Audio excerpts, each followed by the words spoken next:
fights with passion, and he inspires. Are you ready for a war?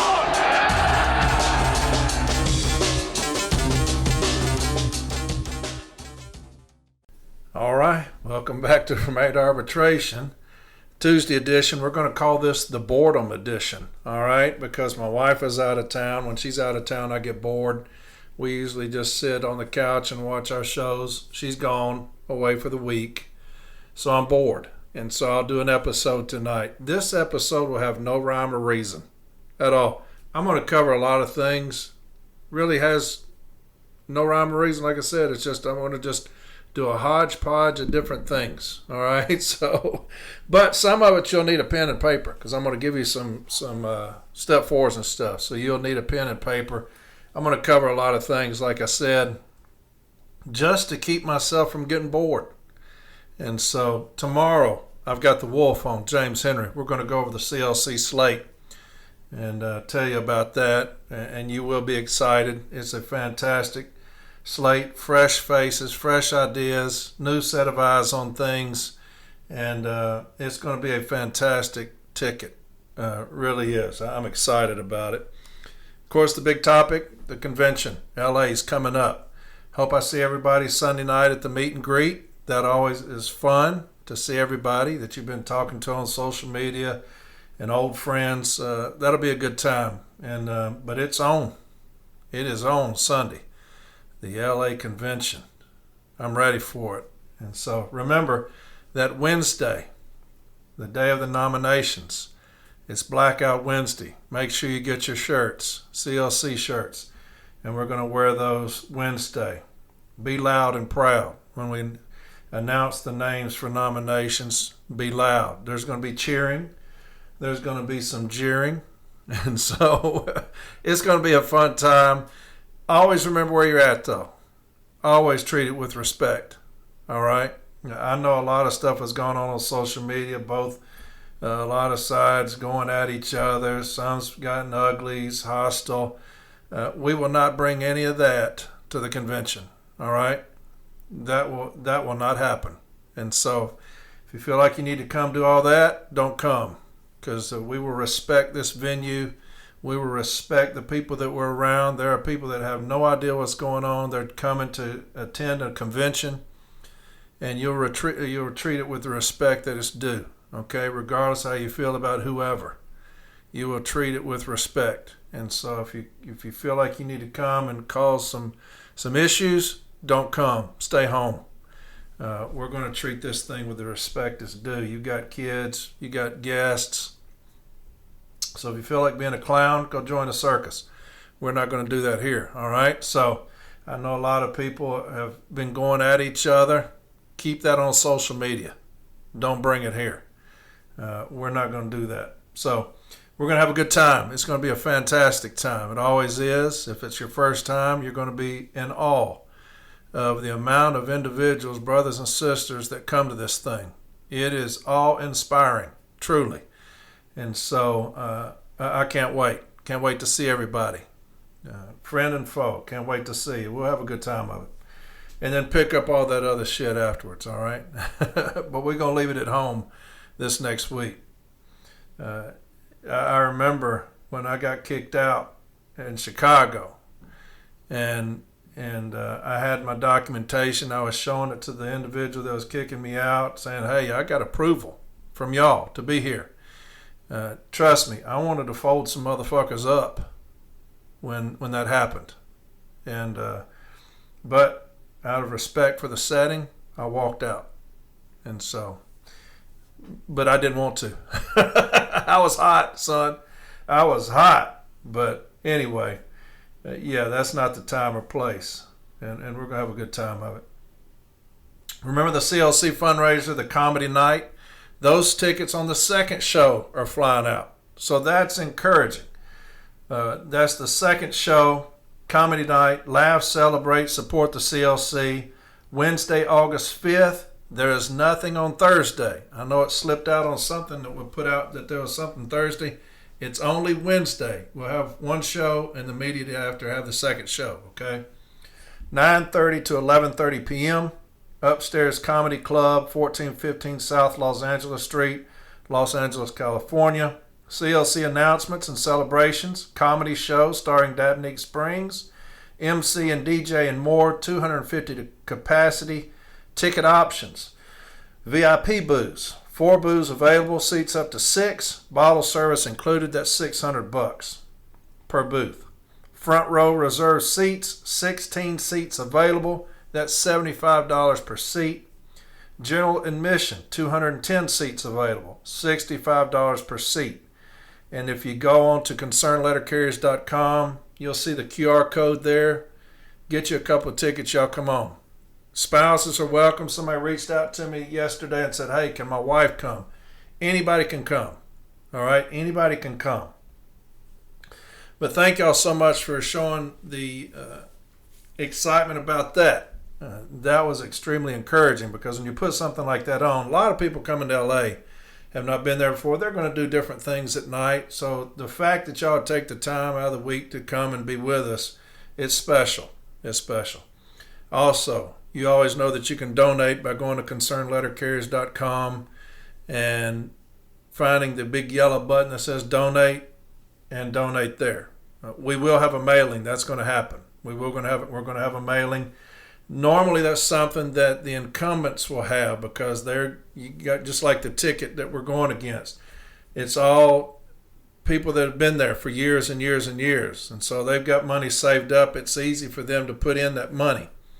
We've got 3 Table 2 carriers on our slate. You know, it's difficult for them to come up with that type of money to help out, because, you know, Table 2 has been abandoned by this current administration. So it's difficult. And so we have to have fundraisers. You see a lot of our people out there doing fundraising, things like that. You got GoFundMes and stuff like that. So it's difficult, but we will have a mailing. That's going to happen. I promise you that. We're going to get something in everybody's hand, who the slate is. And that way, when you get the ballots, you'll know who. Now, this election will be different. This one's going to be won on the workroom floor. Most elections are won because the business agents get together with the presidents and they start telling people to vote for them. That's not happening this time. They may try it. I know that the other slate is having Zooms with a lot of presidents trying to sway them, but this one's going to be won on the workroom floor. And so what we're going to need y'all to do, we're going to have about 2 weeks of just constant get out the vote episodes, okay? And just take the slate, go around, tell people this is who they need to vote for. A lot of people are doing some things that are pretty clever. Like there was one individual said that he got a gift card to a local restaurant and would take the names down of people who showed him that they did turn in their ballots, and then they would have a drawing, and whoever won would get that gift card to the local restaurant. So I thought that was clever. So we can do things like that, but we'll have more people vote in this election than at any time before, and that's a fact. And so you got that.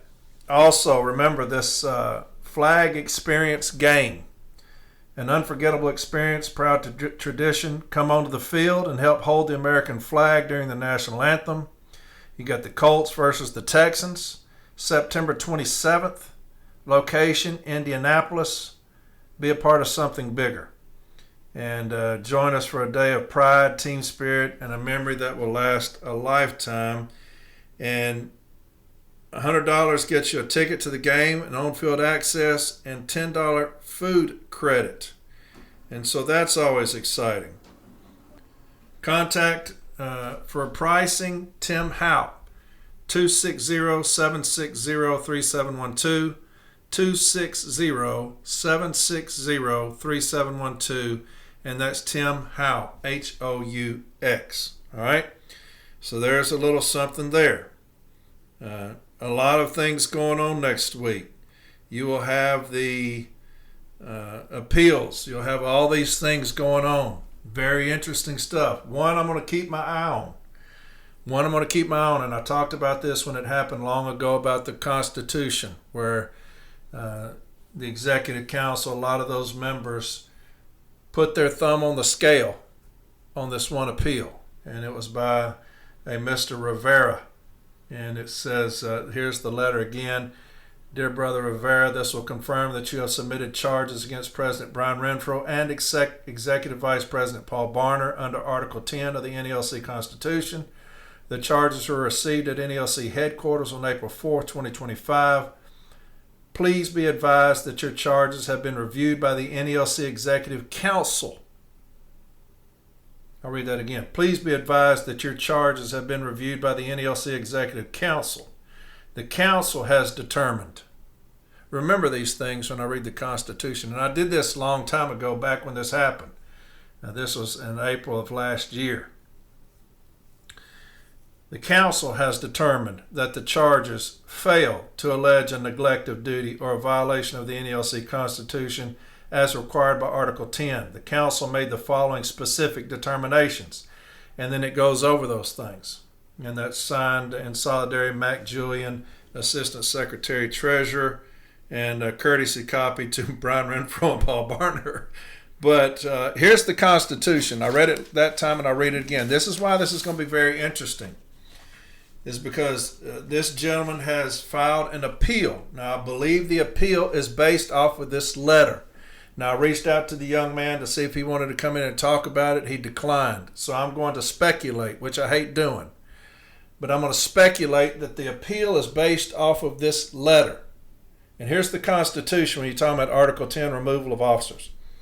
In case of neglect of duty or violation of this Constitution on the part of any officer of this association or a state association, the Executive Council shall have power to remove them from office, impose such other penalty as it may deem proper, or suspend such state association after a fair hearing, subject to appeal to the National Convention.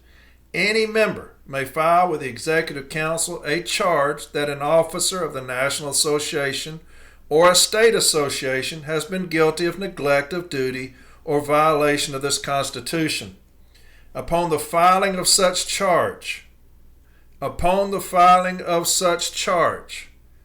President or Executive Vice President or the Vice President, if the charge is against both the President and Executive Vice President, shall, as soon as practicable, A, send by registered mail a copy of the charges to the officer or officers charged, and B, appoint a member who is not involved in the charge to investigate the same and to make a report in writing within 30 days to the Executive Council on the results of their findings. A copy of such report shall be sent by mail to the charging member and to the officer against whom the charges was filed.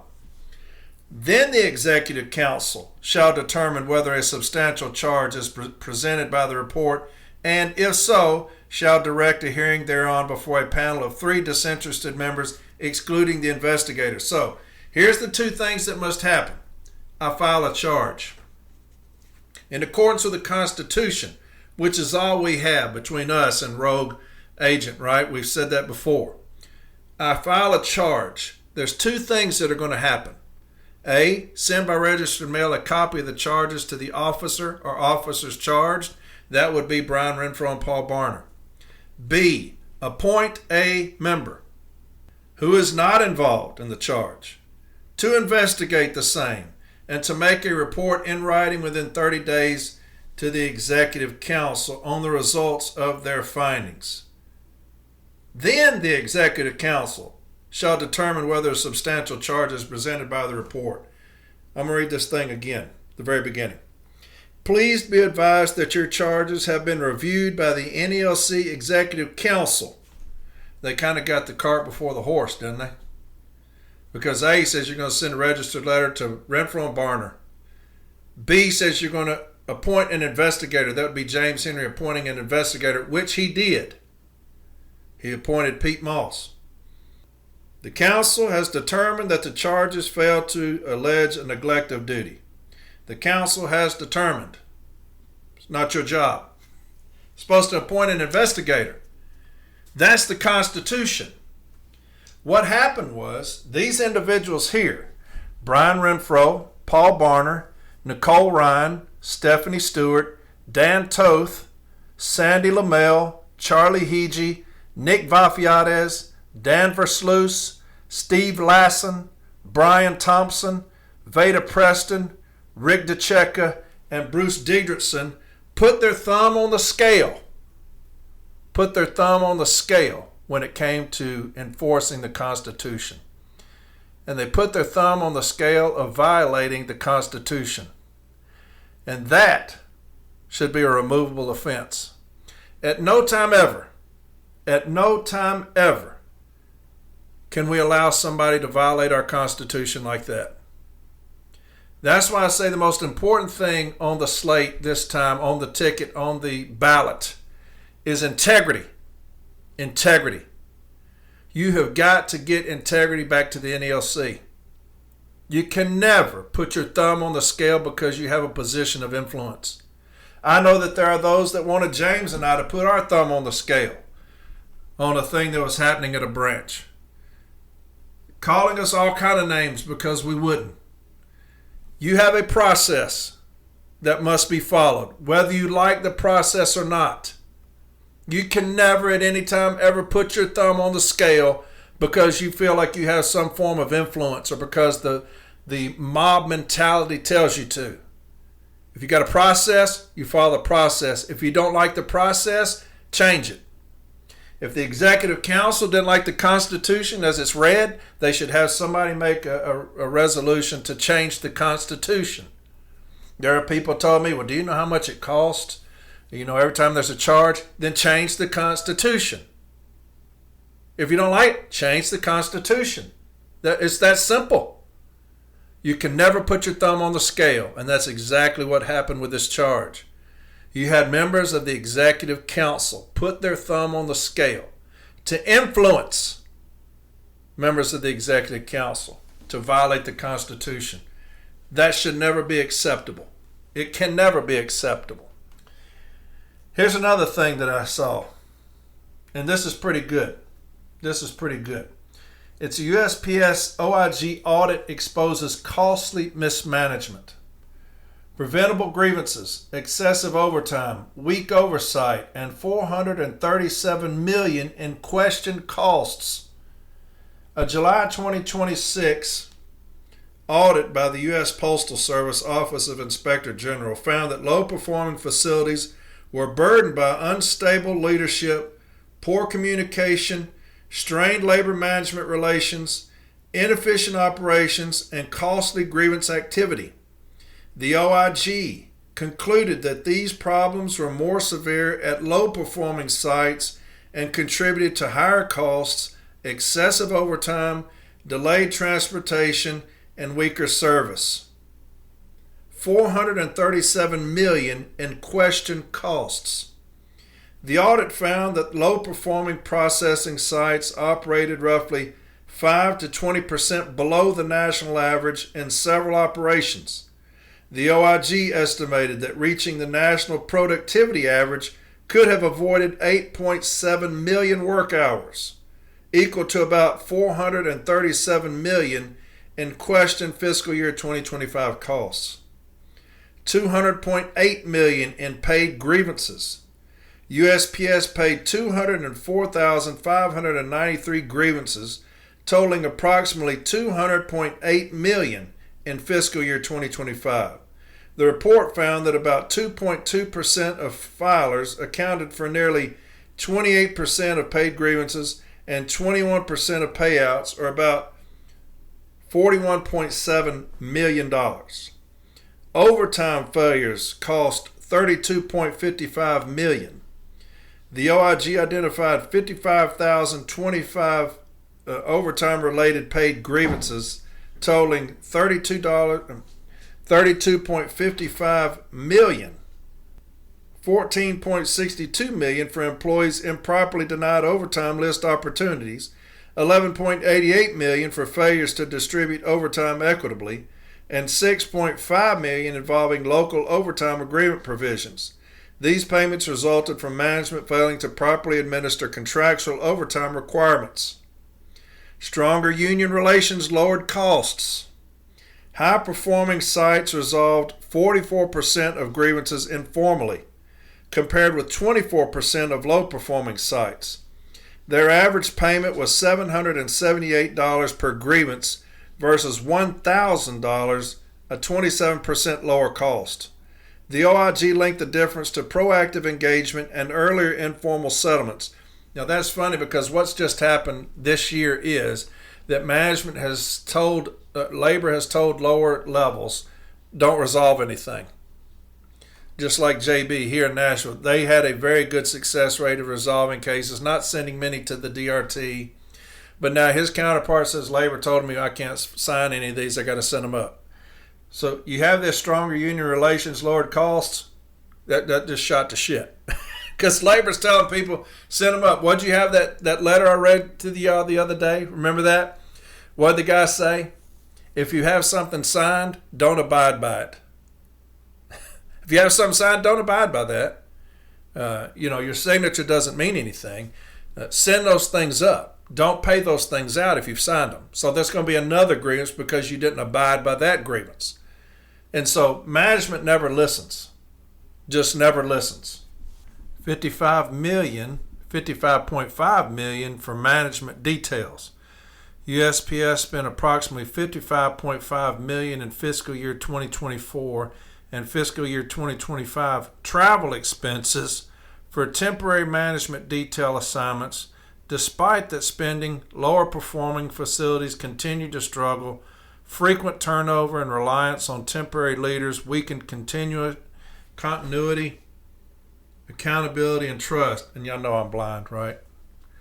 Y'all know I'm blind. I'm trying to read this off my phone, so it's a nightmare. Excessive overtime and late trips. Overtime represented 14% of work hours at low-performing processing sites compared with 11.8% at high-performing sites. Late transportation trips reached 33.4% at low-performing sites, almost twice the 17.5% rate at high-performing sites, raising costs and harming service. Ineffective management practices. Auditors reported weak floor supervision. No shit. Poor communication. Really. Slow responses to recurring problems. My goodness. Frequent leadership turnover and managers spending hours on non-value added work such as repeated calls and manual container counts. These practices reduced direct oversight and delayed operational problem solving. Accountability and the USPS response. The OIG recommended a long-term improvement program for low-performing facilities and nationwide use of successful practices from high-performing sites.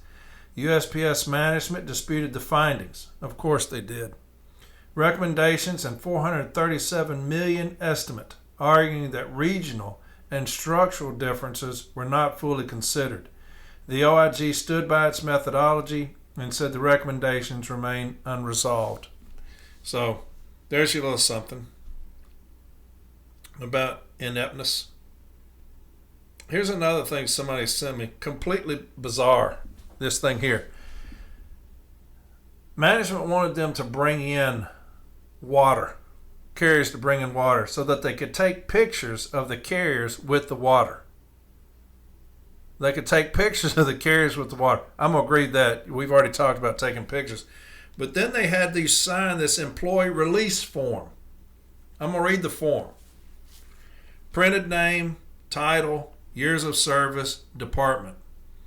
Now this is after they took pictures with you in the water. Listen how bizarre this is. The United States Postal Service, the Postal Service, wishes to print out or broadcast materials that may include my name, photos of me, quotes from me, my voice, and things I have written or said in connection with the work I perform for the Postal Service. I consent to such publication, and further, I understand and agree. 1. Likeness means all parts of my identity, including but not limited to my name, image, photograph, signature, voice, biographical information, employment history with the Postal Service, quotations, recordings, and other aspects of my right of publicity, regardless of medium. 2. The Postal Service is a business and is fully in charge of its branding and marketing. Because of that, the Postal Service will own any materials in which it uses my likeness. I will not use any such materials without prior written permission. I will not have approval rights over how my likeness is used. The Postal Service is not obligated to use my likeness if it decides not to do so.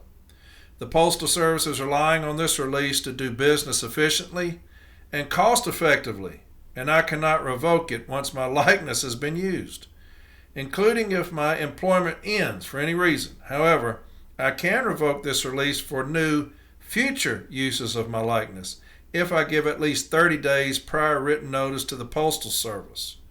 3. I will not be paid for signing this release or allowing my likeness to be used. By signing this release, I will, however, have the chance to be part of the Postal Service's marketing, which could have a beneficial impact on my professional image and career. Nothing in this release changes my current or future employment status with the Postal Service. 4. My likeness may be used as reference material and also may be colorized, cropped, edited, paraphrased, manipulated, miniaturized, distorted, caricatured, animated, and otherwise changed. 5. I will not sue, dispute, challenge, raise objections to, or insinuate proceedings against the Postal Service for using my likeness, and I hereby waive all legal and equitable rights I may have, as well as all claims, demands, damages, and expenses arise directly or indirectly from the Postal Service's use of my likeness. 6. I'm under no obligation to sign this release, but if I sign, I do so voluntarily, without duress, fully understanding my rights and having had the opportunity to consult an attorney.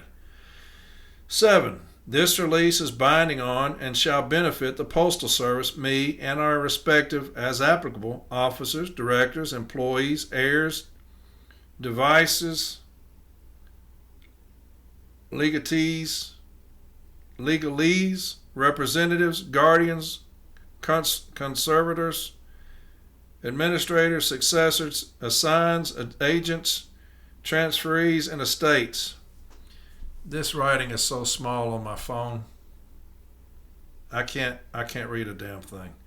Nothing in this release changes the fact that the materials I create for the Postal Service while performing my job are covered by the work made for hire doctrine and are thus owned by the Postal Service. And they want you to sign. Now that was handed out after you took a picture of me with my water. That's some crazy shit, isn't it? I mean, yeah, I feel like I'm going into college football with the NIL deals. But yeah, somebody sent me that. Completely bizarre. Hey, you got your water with you? Yeah, let me take a picture. Can you sign this release? Read all this. I wouldn't sign that shit for nothing. Here's something else. Here's another thing, and this pisses me off. This pisses me off to no end. I told you that we were under attack by complete idiots. Complete idiots, right? Corey, something started yesterday. My supervisor started putting a plastic sheet over our throwback case after about 25 to 30 minutes of us clocking on, trying to bully us out of the office faster, and says the throwback case is now closed. When asked what we should do with the mail after that, he states, "You shouldn't be throwing mail still." They're filing a grievance, but I'm going to read this again. Starting yesterday, my supervisor started putting a plastic sheet over our throwback case after about 25 to 30 minutes. 25 to 30 minutes of us clocking on, trying to bully us out of the office faster, and says the throwback case is now closed. It's now closed. When asked what we should do with the mail after that, he states, "You shouldn't be throwing mail still." What happened to the 33 minutes of fixed office time? What about my 10-minute break? He put it out 25 minutes after we clock on. They're putting a plastic sheet over the throwback case, saying we shouldn't be. This is real. Oh, somebody sent me this. Do you see the ignorance that we have to deal with every day? This is the ignorance we deal with every single day. Complete stupidity. A plastic sheet over the throwback case after 25 minutes. Y'all shouldn't be in here. It's closed. The throwback case is closed now. It's closed. Damn. Oh, shit. Another thing, Senator Josh Hawley getting in that ass. Did y'all see where he says no bonuses for postal leadership until the mail is delivered on time? Why do we have bonuses at all? Why are there bonuses? If you're going to sit there and tell us you can't pay us anything because we're broke, you can't afford to, so much so that you've made the union buy into it, that they're giving us all they can give us. This is all they can give us right here, is this amount right here, and we have to divvy it up as we see fit. But they're broke. This is all they can give us. And they're getting bonuses. We talked about this the other day. Josh Hawley says, no bonuses for postal leadership until the mail is delivered on time. Why are there any bonuses whatsoever? If anybody should be getting a bonus, it's us, the city letter carrier. We should be the ones getting the bonus because we have to put up with all the bullshit. Management, to get their bonuses, do you know what they're doing? They're willfully delaying mail. Entire routes are being delayed. Packages are being delayed. You've got falsification of time records being done so that they can qualify for these bonuses. You've got our office times being implemented, even though we're casing longer than that, to receive some form of incentive. That's how they're making these numbers. It's not because they're doing some stand-up job. It's because they're falsifying and delaying things, misreporting things. That's what needs to be looked into. What qualifies for a bonus? What do you have to meet to get a bonus? That's what I would like for Senator Josh Hawley to ask. What qualifies for a bonus? Now let me talk to all the major unions and see if there's something going on here. They told me that some of the bonuses they get because of mail delivered on time. We're not delivering the mail. It's sitting in the station. Entire routes are being brought back. Well, if they have the mail, like 5 o'clock is a window they're using. Well, they're telling carriers not to deliver after 5 o'clock and bring the routes back. Bring all the mail back. They're not delivering the mail at the Postal Service, which is what we do. I'd like to know what those bonuses, what it requires. U.S. Postal Service Workers Union call on Congress for keeping agency-funded staff protected. Postal workers in South Florida and across the United States staged a protest Tuesday morning demanding increased public funding and legislative protections for the U.S. Postal Service.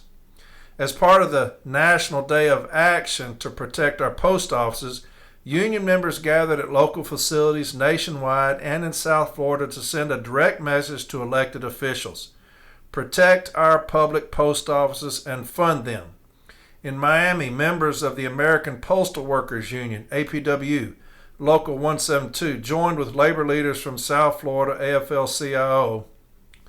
The protests highlight growing concerns among postal employees regarding systemic financial challenges, service reductions, and potential privatization efforts.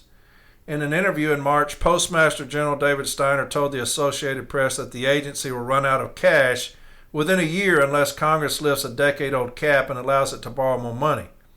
If it doesn't, the Postal Service might not be able to pay its employees or vendors by February 2027, with potentially dire consequences for mail delivery. Today across the nation, we are standing together because the Postal Service is one of America's most trusted public institutions, said Wanda Harris, president of APW Local 172, in a statement. Every community depends on it. Every postal worker takes pride in continuing to provide universal service to more than 167 million addresses. Union organizers called on Congress to enact financial reforms that fortify the agency while preserving public confidence in postal operations. Congress should strengthen the post office, not force service cuts or post office closures, Harris said. Postal workers serve every address, every day, in every community, she added. A strong postal service means stronger communities, a stronger democracy, and a stronger America. And that's the APWU. Here's what's going to happen when we take over. We're going to have numerous days of action. The public will be aware of who we are and what we do. News outlets will be made aware of who we are and what we do.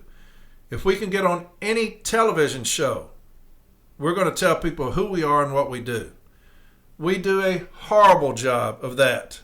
Even though this cat was given an A for legislative things, he gets an F from me for mobilizing the greatest asset he's got, 200,000 city letter carriers, to get out into the streets, to make phone calls. We had a national day of, it was Call Your Congressman at Lunch Day. Remember that a year or so ago? We're going to do those things. We're going to do those things. Do you remember in Shawshank Redemption? When my guy, he was wanting a library, so he just constantly sent letters to the state. Constantly sent letters. And finally, they just got annoyed. And they say, here's some books. Here's some money to buy things. He started playing that record, remember, and he just kind of went off in his own space. That's what you have to do. Constantly have to be on them. Constantly have to be making them aware of who we are and what we do. I don't give him an A for nothing. I don't think he's done a damn thing. And I don't think he's running. I think that the deal's been set. I think that he is signed off on this other slate. If not, all those RAAs would have been fired. All of them. None of those RAAs running on that slate would be training at the national convention. None of them. But, I saw people online. He is so mad. He's not mad. If he was mad, he would have fired those RAAs on that slate. If he was mad, none of those RAAs would be training at national. He's not mad. I think he's in agreement. Some people say that he don't have a position waiting on him. I disagree. I think there's a legislative position. You've got people on the slate that if they get in, have shown that they're not going to hold anybody in check financially. You can persuade them to violate the Constitution to rule against it. Any charges brought up against them, you know for a fact you got people on your slate that will violate the Constitution. It's in a primo spot. They're going to lose, but I'm saying I think the deal's been made. Some people don't agree. I do. I don't think anybody gets on a podcast saying I give him an A in legislation and then talks about how brilliant Corey Blaylock Keller is and that everybody in the country wants her. You're trying to sell us on that already for what's coming. That's what I believe. I could be wrong, but that's what I believe. Here's another thing. We will be conducting water liquid check tomorrow. This was a sign put up. We will be conducting water liquid check tomorrow, Tuesday, July 28th. Please make sure to have sufficient liquid available, minimum 1 gallon. Management is supposed to provide potable water to the city letter carrier. We are not required to bring in the water. We can. M1860 talks about that, and I would use that against management if I was to file the grievance. It's a violation of that memo. But they're supposed to provide potable water. If they are not, I would file a grievance on that. Here they're saying, you bring the water. You got to bring at least 1 gallon. Make sure to have sufficient liquid available, 1 gallon. And so if they're not providing potable water, file a grievance. We should be all over this nationally. All over it nationally. There needs to be constant communication nationally. I finally see that we had a Facebook message on the National Association of Letter Carriers. Summer's almost gone. We finally had a message. There needs to be constant communication from them to us about these things. They need to provide potable water. Every year at the beginning of summer, these things need to happen, and they will when we take over. Rob Cozier, he's going to have something every day, putting it out there for people to see. Potable water. Where does it state that at? They need to have it. Heat abatement, HIP training, the falsification of what we're doing about it, scanner messages that are unsafe, stand-up talks that are unsafe. You don't get any extra breaks due to the heat. What are we going to do about those things? Constant communication from NALC to us on the workroom floor, the rank and file. We have none. Zero. Zilch. Do you know who's doing that? We are on podcasts and on social media. We're the ones educating each other on potable water, unsafe scanner messages, HIP falsification, stand-up talks that are unsafe, telling you don't get any additional breaks in the heat. We're the ones doing that. It's an abomination that National is sitting on their ass while we're doing all the work and they're taking all the credit. This stuff pisses me off when I see this. We will be conducting water liquid check tomorrow, Tuesday, July 28th. Please make sure to have sufficient liquid available, minimum 1 gallon. So ridiculous. Here's another, this is exactly what I'm talking about right here. Postmaster stand-up talk today. If you're going to take a no lunch, you have to fill out a 3189 to get approval from both union and management from now on. Stupidity. And if you're going to take a heat break or are working more than 8 hours, mandated on or off assignment, you have to take your lunch. You do not get additional heat breaks. You do not get additional heat breaks. That's what I'm talking about. That's what you can tell when a motherfucker's never been on the street, ever. You can tell when somebody's never sat in an LLV and delivered mail. When they come out with dumb shit like that. You've got management that refuses to get in the back of an LLV doing 39.99s during the summer. Naps raising hell. Naps is raising hell about them putting one of their own in the back and they died. And they should. It's ignorance. So what do? They get their personal vehicles and drive behind us in a 39.99 ride. They did my assistant steward today. I'm like, what are you doing here? Why are you doing this during the summer? It doesn't count. June, July, and August. So you're going to be sitting in a vehicle behind this carrier? What are you going to see by that? How fast they're going? You can't see anything in the vehicle. You can't write any notations down about what's being done wrong. Complete stupidity. But you know who they will put in the back of that vehicle? A new hire, a CCA. Why are we not doing anything about that nationally? Where is National? Trying to protect our city letter carriers. Maybe we can get another video next week talking about what are we going to do with the CCAs that they're putting in the back of these death traps, which is the LLV. That's exactly what it is. I was delivering today. It was hotter than shit out there. It'll be hot tomorrow. And it'll be hot the next day when I'm out there. Sweating your ass off. Do you know how to make, as a city letter Q, you know what I'm talking about. Do you know how to make 100 degrees feel like 30 degrees?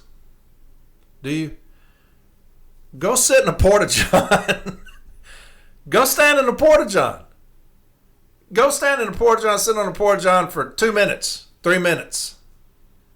It's 200 degrees in there. When you step out, what does it feel like? It feels about 30 degrees difference, doesn't it? Nobody that's ever delivered out there understands that.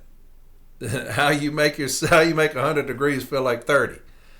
Just go sit that ass in a porta-john. So, but anyway, people that have never delivered in an LLV going to sit there and tell us you get no additional heat breaks because you've never been out there, brother. You have never done what we do. And we do it every damn day. Out there suffering today, man. It's so hot. Suffering. Then you got fools like that say dumb shit. Here's another thing. And I'm going to talk, this is where you get your pen and paper.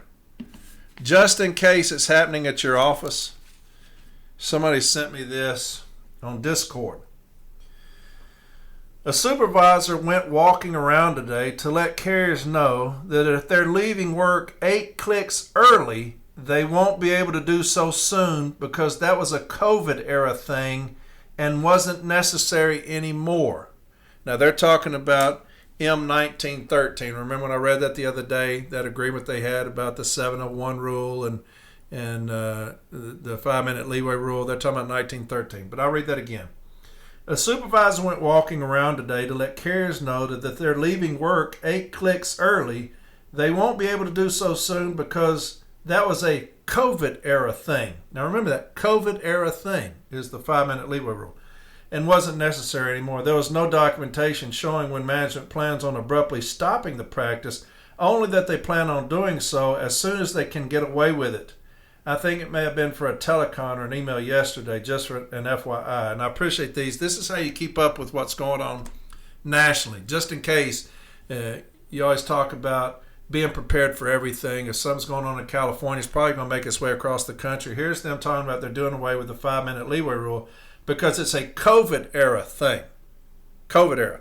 Now that's M1913. I got some things for you. Talking about COVID era thing. Here's FLSA 253. This is dated February 7th, 1977. Talking about a COVID era. I don't think COVID was back in 1977. This is the FLSA 253, February 7th, 1977. This is in reply to your letter asking whether the 5-minute leeway rule would comply with the provisions on rounding of work time under the Fair Labor Standards Act as discussed in 29 CFR 785.48. Your letter indicates that the instructions to timekeepers on the 5-minute leeway rule provide that when the total daily elapsed time is 5 minutes, or 0.08 of an hour, that's the 8 clicks, more or less than the employee's scheduled tour, the scheduled hours in the tour will be recorded. Thus, according to your staff, where an employee with an 8-hour scheduled tour works 8 hours and 5 minutes on the time clock, he or she will be paid for the exactly 8 hours of work. Where the time clock shows 7 hours and 55 minutes of work, the employee will also be paid for 8 hours. This 5-minute leeway rule is designed to allow employees a sufficient period of time to clock in and out and not be affected by jam-ups at the clocks. Your letter further indicates that the 5-minute leeway rule applies only to the scheduled tour of duty. In this connection, you state that if an employee is instructed or suffered or permitted to work overtime both before and after the scheduled tour of duty, the 5-minute leeway rule would apply neither at the beginning nor at the end of the tour. In such a situation, you indicate that overtime is recorded to the minute, so that an employee who works 20 minutes beyond scheduled quitting time, for example, would be credited with a full 20 minutes of overtime. The 5-minute leeway rule is similar to the practice of recording employees' starting time and stopping time to the nearest 5 minutes, a practice which is accepted by the Wage and Hours Division under 29 CFR 785.48B. Our acceptance of such rounding practices as 29 CFR 785.48B makes clear rests on the assumption that the rounding averages out so that the employees are fully compensated for all the time they actually work, so long as the standards laid out down in 29 CFR 785.47 and 785.48 are met. We see no objection to the 5-minute leeway rule. Sincerely, Warren Landis, Acting Administrator. That's 1977. I believe that was before COVID. Here's something from the APW to the United States Postal Service. This is dated April 25th, 1980. I believe this was before COVID as well. Dear Mr. Adams, on April 3rd, 1980, we met on the above captioned cases at the 4th step of the contractual agreement procedure set forth in a 1978 National Agreement. During our discussion, we concluded that an issue in these grievances is whether or not employees in subject grievances were entitled to overtime. It is our position that although the grievant was scheduled in 2 hours before her regular start time, she was still within the scheduled work week. Article 13, Section 4, Paragraph B, first sentence of the 1978 National Agreement states, overtime shall be paid to employees for work performed only after 8 hours on duty in any one service day or 40 hours in any one service week. Part 231.11 of the F-21 Time and Attendance Manual states, overtime is a premium paid to eligible employees for work performed after 8 paid hours in any one service day or 40 paid hours in any one service week. Part 145.12 of the F-21 states, the 5-minute leeway rule for timekeeping purposes applies only to the scheduled tour of duty. If an employee works in an overtime status that is continuous with a scheduled tour, the 5-minute leeway rule does not apply to any clock rings. That's 1980. I believe that was before, if I'm not mistaken, COVID. The Employee and Labor Relations Manual, Section 432.46, 5-minute leeway rule. It's in the elm. Explanation. Although each employee at installations with time recording devices are required to clock in and clock out on time, congestion at time clocks or other conditions can sometimes cause clock time to vary slightly from the established work schedule.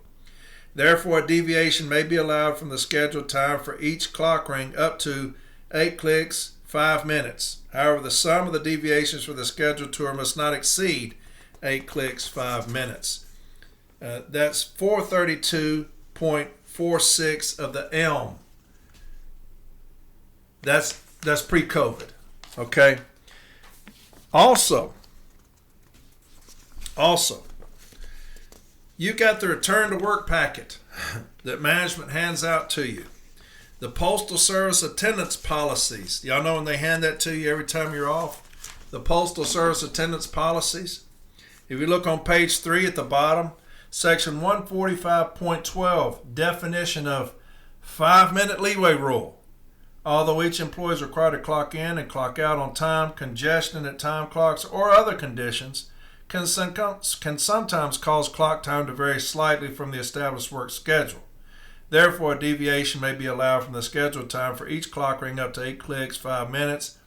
However, the sum of the deviations for the scheduled tour must not exceed 8 clicks, 5 minutes. This 5-minute leeway rule applies only to full-time and part-time regular scheduled employees. Part-time, flexible, casual, and temporary employees are allowed the 5-minute privilege for clocking purposes, but are paid on the basis of the actual clock rings. That's their own Postal Service attendance policies that they hand out. So I would use all those things and file agreements if management comes in and says, no more 5-minute leeway rule, okay? And we'll win that. Here's another thing. I read that talking to you about it's election time. People are proud of whoever they're running or supporting. And you've got people wearing buttons, management saying you can't wear buttons on the workroom floor. You can. I read that policy letter from the Postal Service that talks about it. Here's another thing somebody put up the other day, M1466. M1466. In accordance with section 933.72 of the ELM, except as indicated below, other insignia may not be worn with the uniform. In accordance with section 933.84 of the ELM, the September 1, 1998 memo from the Senior Vice President of Labor Relations, John E. Potter, provided an exception to the language contained in section 933.72 of the ELM, allowing buttons to be worn on the uniform when out of public view during that negotiation period. The parties agree that during union elections and the bargaining period for national negotiations, exceptions will normally be granted as follows. Employees in uniform may wear buttons on their uniforms when they are not in the performance of their duties in the public's view, and provided the message on the button is not insulting, disruptive, or otherwise inappropriate. All right, so that's step 4. That's M1466. M1466. Here's another thing. Somebody sent this to me the other day, and this is a PDI. This is an investigative interview, and it's an attendance-related one. And on it, it's question 19, And attendance-related thing, they're going to throw all these things at you, right? We've dealt with this many times. But question 19 specifically, do you understand that you must update your 8-hour medical restrictions every 30 days? Do you understand that you must update your 8-hour medical restrictions every 30 days? I've got M1437. M1437, and we're going to address that II with this, okay? Matter of fact, you can grieve the damn II, okay? This is an employee's day in court, and they're giving them misinformation. And once I got the II completed, I'm going to get it, and I'm going to file a grievance against the investigative interview. It says, the parties agree that the local practice of requiring an automatic update of medical information every 30 days is contrary to the intent of Article 13 and therefore will be discontinued. Consistent with the provisions of Article 13.4F of the National Agreement, an installation head may request an employee on light duty to submit to a medical review at any time. The installation head shall review each light duty reassignment at least once each year, or at any time the installation head has reason to believe the incumbent is able to perform satisfactorily in other than the light duty assignment the employee occupies. This review is to determine the need for a continuation of the employee in the light duty assignment. Such employee may be requested to submit to a medical review by a physician designated by the installation head if the installation head believes such examination to be necessary. That's M1437. The parties agree that the local practice of requiring an automatic update of medical information every 30 days is contrary to the intent of Article 13 and therefore will be discontinued. So when it says, do you understand that you must update your 8-hour medical restrictions every 30 days? I'd grieve that. All right, we're not going to tolerate it. Here's something that was sent to me, and this is exactly what I was talking about earlier. Okay. Now remember they're going to put CCAs in the back of vehicles. This is National Association of Postal Supervisors. This is NAPS, who handles management. Bruce, as this massive heat dome moves across the United States, NAPS is getting increasing calls from the field concerning EAS being required to ride in the back of LLVs without any air conditioning. The core of the massive heat dome responsible for multiple all-time record highs in California and Nevada are slowly shifting eastward. Record highs were tied or broken at more than 50 locations in California and Nevada in July. NAPS has expressed our concerns for EAS being made to work in this type of environment as an unsafe condition and practice being employed by the agency impacted the lives of our members in years past. We just learned of the passing of one of our members in Fayetteville, North Carolina. NAPS noted that this notification came from news stories shared with us from the field and not from any notification from the agency. NAPS requests that with this especially hazardous situation due to this heat dome, that all USPS activities that would place EAS in hazardous, unsafe conditions be suspended. NAPS contends that to continue requiring EAS to place their lives in danger is a hazardous, unsafe work practice. So their lives matter. Ours don't. They're sitting there saying, due to the heat wave, it's unsafe for us. You're putting our lives in danger, putting us in the back of an LLV. But we'll put a young CCA back there. We'll put a young CCA back there and let them ride around. Their health doesn't matter to us. And we'll give messages that you don't get any additional breaks due to the heat. We'll do that because it's unsafe for us, but it's not unsafe for them, the peasants, right? But that's what you're up against. That's what you're up against, that nonsense there. Those things piss me off when people send me that, you know? That's not, it's unsafe for us. Well, so fucking sorry. We're out there every damn day. We need to have something nationally about CCAs being sitting in the back of those damn vehicles. I'll say that a million damn times. I want y'all to listen to this, and this will piss you off as well. This is going to piss you off as well. Dude sent it to me today and set my hair on fire, even though I don't have any. Improper conduct. Listen to this letter of warning. Improper conduct. As you know, certain standards of conduct are expected for all U.S. Postal Service employees. As a postal employee, you should understand you are required to follow instructions and workplace rules. Although these rules, such as the requirement to follow management's instructions, are generally known by Postal Service employees, employees have also received service safety discussions explaining these workplace rules.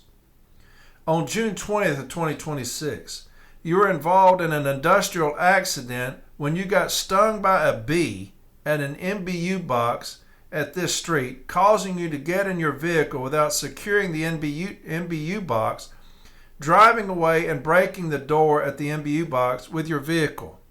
Listen to this shit.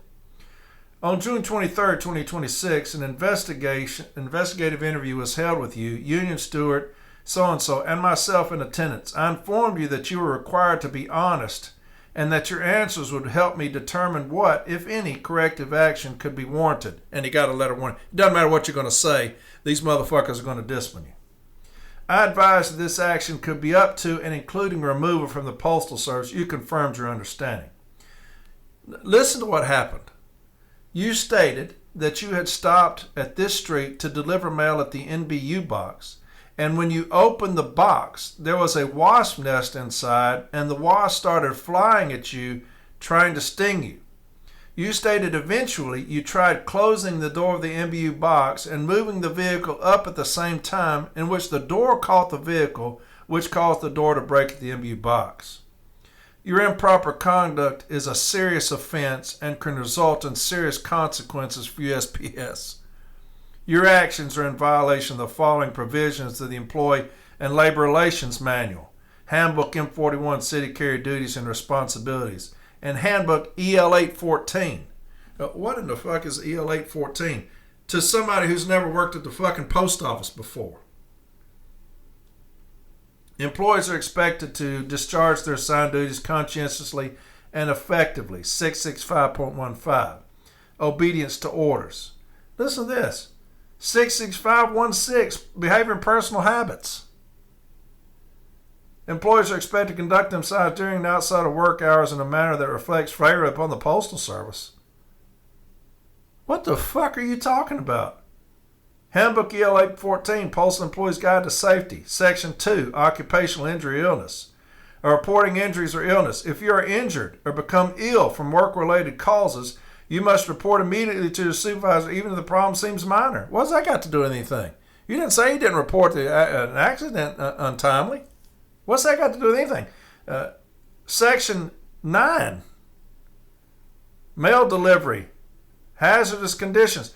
Pay close attention when you are walking in order to avoid lawn depressions, stones, bits. What the fuck's that got to do with anything? Handbook M41, City Carrier Duties and Responsibilities. 112.4, Safety. Conduct your work in a safe manner so as not to endanger yourself or others. Okay. 133.1, always exercise care to avoid personal injury and report all hazardous conditions to the unit manager. What the fuck's that got to do with anything? Here you have a brother out there delivering mail. Okay? He's out there delivering mail, has no idea when he opens up this MBU box that there's a wasp's nest in there. Not just a wasp, a nest. When he opens it up, here they come. And if anybody's ever been stung, you know what's up. It's time to get the fuck out. They want him to sit and shut the door and lock it. I'm not doing that. I'm getting the fuck out. So he gets in his vehicle to try to get away, and the door gets caught. Sometimes shit happens. Here's page 16.3 of the JChem. Examples of behavior. We talked about this yesterday. It states in part, management must still meet the requisite burden of proof. Prove that the behavior took place, that it was intentional. How can you possibly say that that was intentional? How can you say that behavior took place? Half the stuff on that letter of warning don't apply. Is there a rule? Is the employee aware of the rule? None of those rules apply to what happened. Sometimes shit happens. We're out there every day. Management's not. They're not out there maybe once a year because their fat ass has to get up and leave their bag of Funyuns and go sit in a personal vehicle and watch us in the air conditioning. But here's a brother that walks up, opens it up, wasp nest. And they wanted to take the time to lock it, secure it. I'm not doing that shit. Y'all kiss the entirety of this ass with that. Complete stupidity. Here's another thing. It's an OIG report somebody sent me. Well, a bunch of people sent me. And it's 73 pages. I'm not going to read 73 pages of this son of a bitch, but it goes to show you the OIG is coming out with some pretty good stuff. I will never consider when they come after us because we are essential. We're the most essential craft in the Postal Service. We put the mail in the box, right? We put the packages on the porch. We're the most essential. We are the face of the organization. No one else is, no disrespect. We are the face of the organization as the city letter carrier. When you see pictures of the Postal Service, you don't see a manager. You don't see a dumb fuck sitting at the desk. What do you see? The city letter carrier with a letter in their hand. Right? Letter carriers have more zip. Remember that? That old thing? Restructure the Postal Service's workforce. The challenge, labor cost, including compensation and benefits, retirement benefits, and workers' compensation represent around 76% of the Postal Service's total expenses. From fiscal year 2020 to 2025, compensation and benefits increased by about 14%, and retirement benefit expenses grew by over 48%, both outpacing revenue, which grew by 10% over the same period. Mail volume fell by 16%, while total work hours and the number of Postal Service employees decreased by 3%. Several factors contribute to the Postal Service's significant labor costs.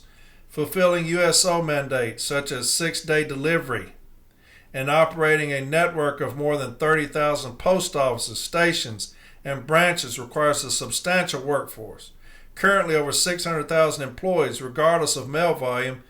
CBAs guarantee certain employee benefits and protections, including automatic conversions of pre-career employees to career status, as well as cost of living adjustments and no layoff provisions for many employees. While these policies safeguard employees and may help the Postal Service recruit and retain talent, they can also increase the Postal Service's cost and limit its flexibility to respond to evolving business needs and market pressures. So basically, the Postmaster General just parroted what they said. We need more non-career. When we get in there, we're going to go to arbitration over an all-career. That's just the way it is. And we'll let the chips fall where they may. But nobody's going to bully us in arbitration or in mediation about, well, we just, it's going to be less career. We're just going to have more part-time or non-career workforce. Well, that's what you say. That's what you say, but we'll see an arbitration on that. Talking about the cost of living. We don't get a full COLA. Only the top does. All the other crowds get a full COLA. We don't. Why can we not have a full COLA? Did we not ask nicely enough to get that? Potential solutions. Some stakeholders, now there's your problem, have proposed options for reducing the Postal Service's labor cost. While the OIG is not recommending or endorsing any course of action, those options include increasing the share of pre-career employees. That's what your Postmaster General said. Pre-career employees are less expensive than career employees because they receive lower salaries and fewer benefits. Therefore, increasing their proportion of the workforce could significantly reduce the Postal Service's labor cost. This could be achieved by hiring new employees at the pre-career level, but ending the current practice of automatically converting them to career status after a certain amount of time on the job. However, the Postal Service has struggled to recruit and retain pre-career employees, so increasing the share of pre-career employees could potentially lead to a more unstable workforce. Do you see what would happen without a union? Right? Now, we didn't fight for them this last contract, and we're not going to fight for them again because, your president in limbo has already said that they're trying to get more holidays for CCAs, which means we've already conceded that position. But they're talking about more pre-career and not ending the practice of automatically converting them to career status. So what's going to happen is they're going to stay longer and they will fire them before they go to career. That's what you're going to have a constant revolving door of pre-career employees. That's what's fixing to happen. Reducing headcount. The Postal Service could reduce its total headcount through various means, including a hiring freeze, voluntary early retirement program, VERA, reduction in force, a RIF, or layoffs where contractually permitted. In fiscal year 2025, roughly 79,000 employees across the 4 major postal unions were eligible to retire, and an additional 89,000 will be eligible within the next 5 years. Currently, many of the Postal Service's CBAs significantly limit the agency's ability to conduct layoffs. Additionally, the legal requirement to deliver 6 days per week to every address may limit the extent to which USPS can reduce its workforce. So anytime they start talking about 6-day delivery, we need to get riled up, okay? We never need to start cutting our service, right? We are a service. We're a postal service. We're not a postal business. The estimated economic impact. The OIG estimates that if the Postal Service had ended pre-career conversions after 2024, the agency could have reduced its fiscal year 2025 payroll costs by about $2.5 billion. This estimate represents the high end of the potential annual savings, as it does not account for productivity, differences between career and pre-career employees, or additional recruiting and hiring costs that USPS may incur due to the higher rates of pre-career turnover. Reducing headcount. If USPS could reduce its workforce by 10% through a combination of a hiring freeze, VERA, RIF, or layoffs, it could save up to $5.6 billion, which represents 10% of its fiscal year 2025 compensation and benefits expense. However, percentage reduction in employees does not necessarily result in an equivalent reduction in work hours, as remaining employees could be required to work more hours to compensate for a smaller workforce. The stakeholders. Workforce restructuring would primarily impact current USPS employees. Pre-career employees would have fewer opportunities to convert to higher paying career positions that provide enhanced benefits like a pension plan. Efforts to reduce the size of the workforce either through attrition, VERA, RIFs, or layoffs would also impact current employees. Employees remaining on the job might need to work more overtime to minimize the impact of the workforce reductions on service. The decision makers. Increase the share of pre-career employees offering a VERA or implementing both layoffs would require USPS to negotiate these options with its labor unions. For example, current CBAs limit the number of pre-career employees that Postal Service can have on a roll relative to career status. Here's another one. Exploring modifications to collective bargaining rules. The challenge. The postal workforce is broadly unionized, with 7 unions and 9 collective bargaining agreements covering 91% of the agency's employees. Some aspects of the Postal Service's CBAs are more limiting compared to both the private and public sectors, which can increase cost and reduce efficiency. For example, the Postal Service has less freedom to assign employees to cross-craft work than it is competitors in other federal agencies. $80 million was paid to employees between fiscal year 2022 and 2024 due to cross-craft assignment grievances. In fiscal year 2024, the Postal Service made $268 million in payments due to grievances filed by unionized workers, while grievances serve as an essential protection for employees and are a legal right. Their frequency and associated costs can be attributed to the Postal Service's non-compliance with restrictions outlined in the CBAs. And I say file more grievances. Now, you do have a member of the other slate, Dan Toth, who says we filed too many grievances. That's never going to be a problem with us. But we're going to educate to hold management accountable. and however many grievances is however many grievances. Potential solutions. Some stakeholders have proposed modifying collective bargaining rules at the Postal Service, such as adopting practices from the public or private sectors that allow for more flexibility in managing the workforce. Although modifying collective bargaining could shrink the Postal Service's labor costs, the agency could become a less attractive employer if compensation is reduced or employee protections are restricted. Consequently, existing retention challenges may be exacerbated. More drastically, the possibility of mass resignation or strong employee resistance in response to changes to collective bargaining, such as wildcat strikes, could severely impact USPS finances. They know. You fuck with us too much. When we have no other avenue, when our union and the Postal Service has failed us, you've always got the nuclear option. They're talking about it.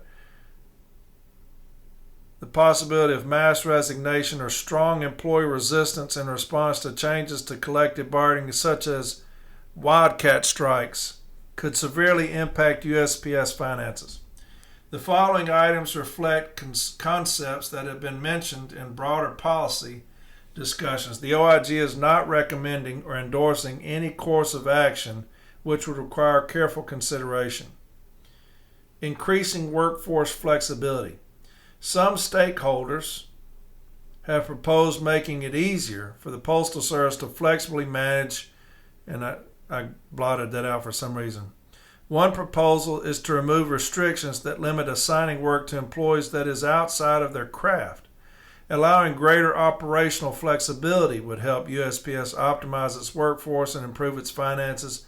By assigning employees to understand functions as needed, the agency could reduce its headcount and lower labor costs through improved efficiency. Exploring modifications to collective bargaining for compensation. The Postal Reorganization Act of 1970 allows postal employees to collectively bargain over compensation. However, some stakeholders have suggested adjustments that would limit the scope of this right. If compensation was no longer subject to the collective bargaining and wages were instead adjusted gradually to more closely reflect broader labor market conditions, this could potentially lead to reductions in labor cost. The financial benefits to USPS would accrue over time as future wage growth or overall payroll expenses may moderate in response to market and financial conditions. Requiring the arbitrator to consider the Postal Service's finances. Congress could revise the statutory framework for USPS collective bargaining to ensure that binding arbitration takes the agency's financial condition into account. This change could moderate the growth of personal cost, including future wage and benefits adjustments. So they're talking about having the arbitrator take into consideration the agency's finances. Now, we've always known that's a no-no. I put an arbitration, a closing argument I had when the Postal Service was arguing that, with these escalated monetary awards, it was negatively affecting how they do business. It was a negative impact, and I said, that's not for you. You're not to consider that. The only ones who consider that are Congress. They're the only ones who consider the Postal Service's finances. Arbitrators cannot do that. And arbitrator agreed. He hit their ass with some money, but they're trying to get it to where our binding arbitration is interest arbitration. The arbitrator will take that into consideration. That's why I've always said you need to get in the books. You need to get a forensic audit and show the amount of waste, the fat. Nothing in that report talked about management overstaffing. Nothing that I could read. Somebody may have found that, but I did not. And so it's always about us. It's always about the ones who actually do the work. Cut them. Go after them. And unfortunately, we have a union that's turned their back on us. Okay? Again, that's the reason I believe that the concerned letter carriers is the ones you need right now. They're going to be militant, and they're going to address everything, right? We will not buy anything the management tries to sell us. We will get a forensic audit, and that's going to happen, and we're going to hold them accountable for what they spend. But I'm going to do this lastly.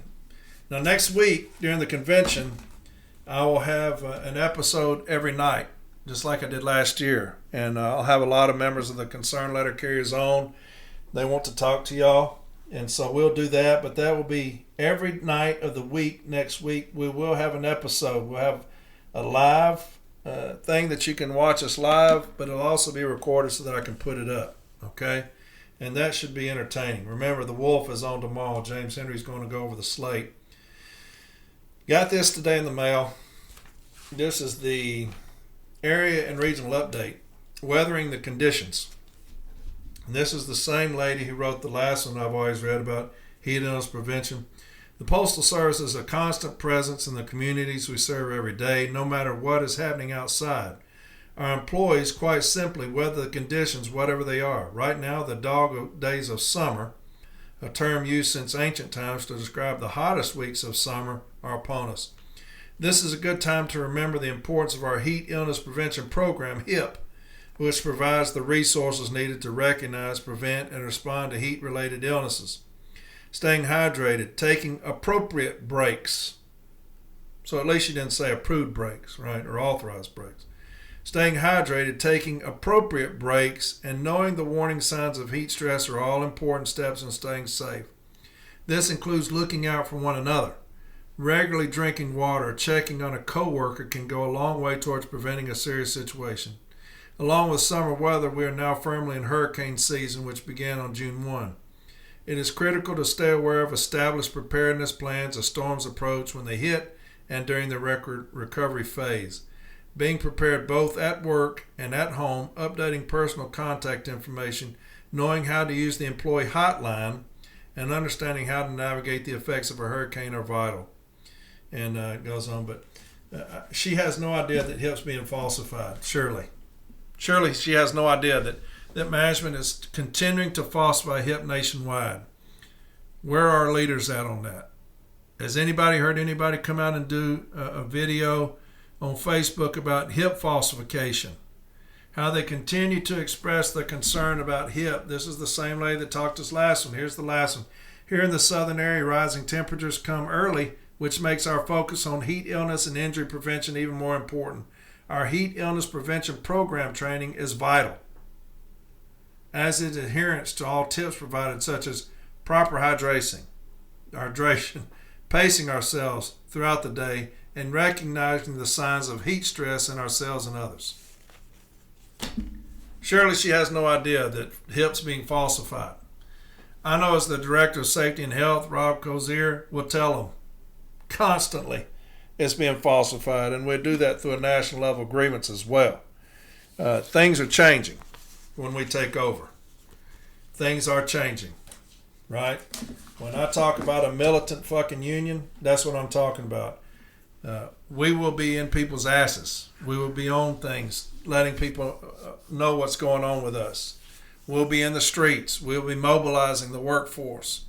We'll be on news stations, commercials. People are going to know who we are and what we do. The mass falsification of HIP not being addressed is criminal on our part. But those days are coming to an end. I promise you that. Well, there you go. This is just my boredom episode. I told you a lot of stuff. It's my boredom episode.